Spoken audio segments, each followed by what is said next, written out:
NIA ने ED के साथ मिलकर एक जॉइंट ऑपरेशन में 15 राज्यों में 93 स्थानों पर पीएफआई के ऑफिस पे छापा मारा, जिसमें कुल मिलाकर 106 लोग गिरफ्तार हुए।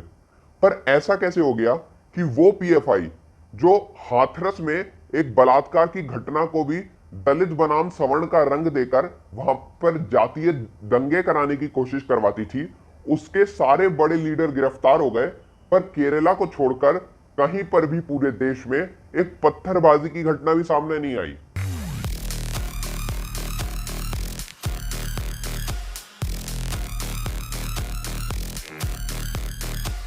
90 के दशक में जब राम जन्मभूमि आंदोलन अपने चरम पर था और हिंदुओं में अपने धर्म को लेकर एक नई जागृति डेवलप हो रही थी, तब बाबरी मस्जिद, जो कि बाबर द्वारा पूर्व में मंदिर को तोड़कर बनाई गई थी, उसको उसके गिराए जाने को एक नाइंसाफी का प्रतीक बताकर मुसलमान युवाओं को आतंकवाद के रास्ते पर ढकेला जाने लगा, जिसमें दक्षिण भारत में कई ऐसे संगठन उत्पन्न हुए जिन्होंने इस कट्टरवाद को बढ़ावा दिया। इनमें प्रमुख थे केरल में national democratic front of India, Karnataka में फोरम फॉर डिग्निटी, तमिलनाडु में मनीता नीति पसारई। इन तीनों के विलय से पीएफआई का जन्म हुआ। साथ ही जब सितंबर 2001 में सिमी पर प्रतिबंध लग गया, तब उसके बाद से उसके सदस्यों ने भी पीएफआई को ज्वाइन कर लिया। 2007 में अपने जन्म से ही यह संगठन सोशल सर्विस को एक ढाल की तरह बनाकर मुस्लिम युवाओं को कट्टरपंथ और आतंकवाद के रास्ते पर धकेलता है। सबसे पहले 2010 में इन्होंने प्रोफेसर टीजे जोसेफ का हाथ काटा। अब उसमें इन्होंने थोड़ा डिस्काउंट कर दिया क्योंकि यूजुअली इनका रहता है सर तन से जुदा, इसमें इन्होंने हाथ जुदा किया। अब वो क्रिश्चियन थे इसलिए किया या कोई और वजह थी, इसका भी पता नहीं। फिर उसके बाद 2012 में केरला में जब वहां पे कांग्रेस की सरकार थी, तो उन्होंने बताया था कि पीएफआई के सदस्यों पर 27 मामले हैं हत्या के दर्ज, और उन्होंने कहा इसमें कम्युनिस्ट जो पार्टी के लोग हैं उनके सदस्यों की हत्या और आरएसएस के सदस्यों की हत्या ये लोग लगातार कर रहे हैं। उसके बाद कर्नाटक में जो एक आरएसएस कार्यकर्ता थे शरद, जिनको चाकुओं से गोदकर मारा गया था, उसमें भी पीएफआई के 2 लोग शामिल थे। उसके बाद तो आपको पता ही है, दिल्ली दंगों में इनका नाम आया, फिर जो बेंगलोर में दंगे हुए उनमें इनका नाम आया, कानपुर में जो हिंसा हुई नुपुर शर्मा वाली, रांची में जो हुई उसमें भी इनका नाम आया। लगातार जितने भी देश में दंगे हो रहे थे सब में पीएफआई का नाम आ रहा था। और 2000 उससे उससे पहले आईएसआईएस में इनके लोग जाकर ज्वाइन किए और अभी वो आईएसआईएस खुरासान अफगानिस्तान में वहां पे सर्व कर रहे हैं।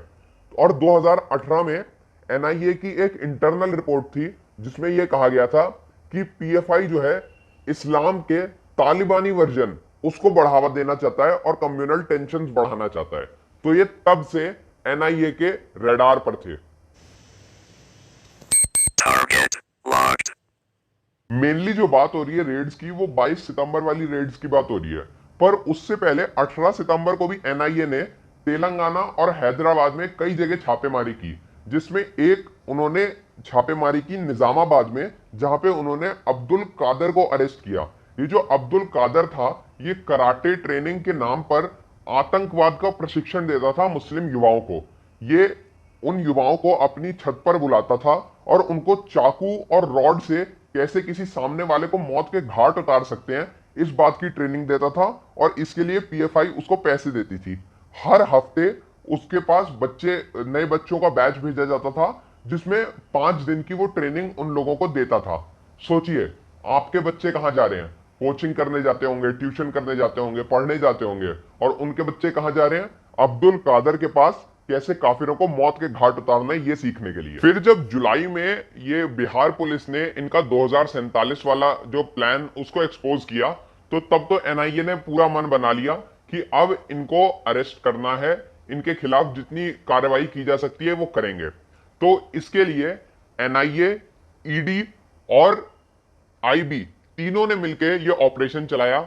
एनआईए का काम होता है साक्ष्य जुटाना, ईडी मनी ट्रेल का पता लगाती है, और आईबी को इसलिए रखा गया ताकि वहां पे कोई भी law and order situation create ना हो।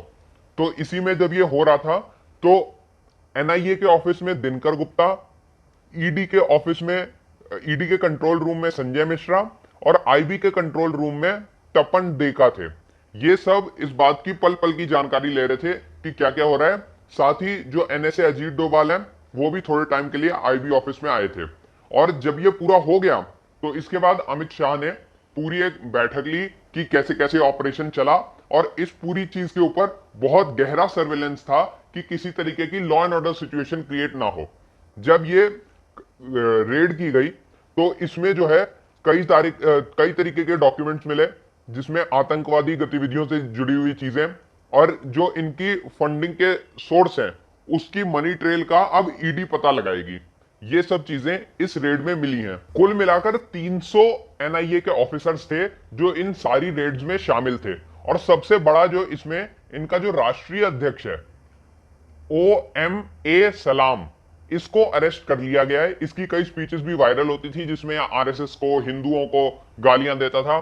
इसके साथ पी कोया, ई अबू बकर, जितने भी लोग अरेस्ट हुए सबकी मैं एक लिस्ट डाल रहा हूं। एनआईए ने इस लिस्ट को डाला था कि ये सारे लोग अरेस्ट हो चुके हैं। और सबसे बड़ी मछली जो एनआईए ने फंसाई है यह है परवेज। ये इनका दिल्ली का राष्ट्रीय अध्यक्ष है, पीएफआई का दिल्ली का अध्यक्ष है, दिल्ली प्रदेश अध्यक्ष। और इसने जो है दिल्ली दंगों के टाइम 100 करोड़ वहां पे ताहिर हुसैन वगैरह को दिए थे, और 100 करोड़ रुपए इनकी उसमें जमा थे बैंक अकाउंट में। और इन्होंने शाहीन बाग लगाने से लेकर के जितना पूरा दिल्ली में दंगे हुए, जामिया वगैरह, सब में इसका बहुत बड़ा रोल था। तो 200 जवानों के साथ एनआईए की टीम पहुंची और ईडी की टीम पहुंची इसको अरेस्ट करने के लिए। पर वहां पे ये घर पे नहीं था। 3 बजे इसकी पत्नी ने बताया कि वो बच्चों को स्कूल छोड़ने गया है।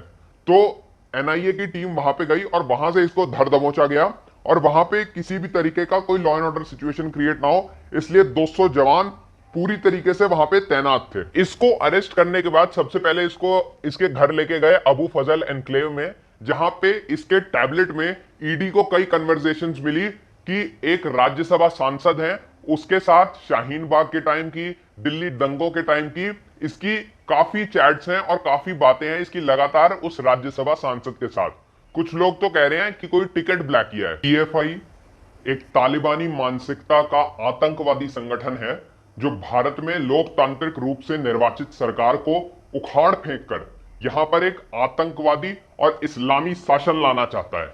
और जो भी व्यक्ति भारत में रहकर इस्लामिक शासन की बात करता है उसको जीवित रहने का कोई अधिकार नहीं है।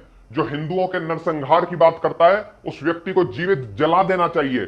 जो व्यक्ति भारत में रह करके हिंदुओं को समाप्त करने की बात करता है उसी व्यक्ति को और उसी संस्था को समाप्त कर देना चाहिए। इन लोगों के ऊपर चाणक्य का वही सूक्त अप्लाई करना चाहिए कि जब तक शत्रु के वंश का समूल नाश नहीं कर देते, इनके वंश का समूल नाश करके प्रत्येक कार्यकर्ता को चिन्हित करके उसको समाप्त करना चाहिए। जो हिंदुओं के नरसंहार की बात करता है, जो भारत में इस्लामिक शासन की बात करता है, इनकी जैसे तालिबानी मानसिकता के लोग महिलाओं को हिजाब और बुर्के में कैद करके रखना चाहते हैं। ये हिंदुओं को दोयम दर्जे का नागरिक बनाना चाहते हैं। इन लोगों को इन्हीं की भाषा में जवाब देना चाहिए। जो भीड़ हिंदुओं के खून की प्यासी हो उसको जीवित गाड़ देना चाहिए। 22 सितंबर में जब से इनके अध्यक्ष को केरला में गिरफ्तार किया है तब से वहां पे इन्होंने पत्थरबाजी की घटनाएं शुरू कर दी हैं।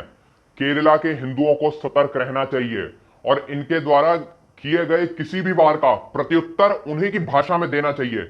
क्योंकि आज जो पत्थर पुलिस के ऊपर चल रहे हैं, यदि आज हम संगठित नहीं हुए, आज हम सचेत नहीं हुए, तो यही पत्थर कल आपके घरों पर चलेंगे। और आज जो हाथ प्रोफेसर के काटे जा रहे हैं ये कल को आपके काटे जाएंगे। इससे पहले कि ये आपके हाथ काटे, वो हाथ जो पत्थर चलाते हैं उन हाथों को काट करके फेंक देना चाहिए। और सिर्फ पीएफआई नहीं, एआईएमआईएम भी जो कहती है एक्सक्लूसिव मुस्लिम लीडरशिप डेवलप करेंगे पॉलिटिक्स में। एक्सक्लूसिव मुस्लिम लीडरशिप, पिछली बार जब मुस्लिम लीडरशिप इस देश में डेवलप हुई थी तो मुस्लिम लीग बनी थी, इस देश का बंटवारा हुआ था, 10 लाख हिंदुओं को मारा गया था। क्या ये देश दोबारा बंटवारा चाहता है? क्या दोबारा मुस्लिम लीडरशिप चाहता है भारत? इसलिए ये पीएफआई हो या निजाम की औलादे एआईएमआईएम हो, इन सब पर बैन लगना चाहिए। और जो भी राष्ट्र विरोधी तत्व हो जो भारत के विरोध में बात करें उनको पकड़ करके अरब सागर में फेंक देना चाहिए। क्योंकि ये लोग भारत के लिए खतरा है। ये मां भारती के टुकड़े करना चाहते हैं। जो भारत के टुकड़े करने की सोचेगा हम उसके टुकड़े कर डालेंगे। और इसी के साथ साथ मैं अमित शाह जी को धन्यवाद देते हुए और ये आशा रखते हुए कि वो ऐसे ही राष्ट्र विरोधी तत्वों की ठुकाई जारी रखेंगे, इस वीडियो को समाप्त करता हूं। बहुत बहुत धन्यवाद। अगर आपको हमारा वीडियो पसंद आया तो आप इसको सब्सक्राइब करें। जय हिंद।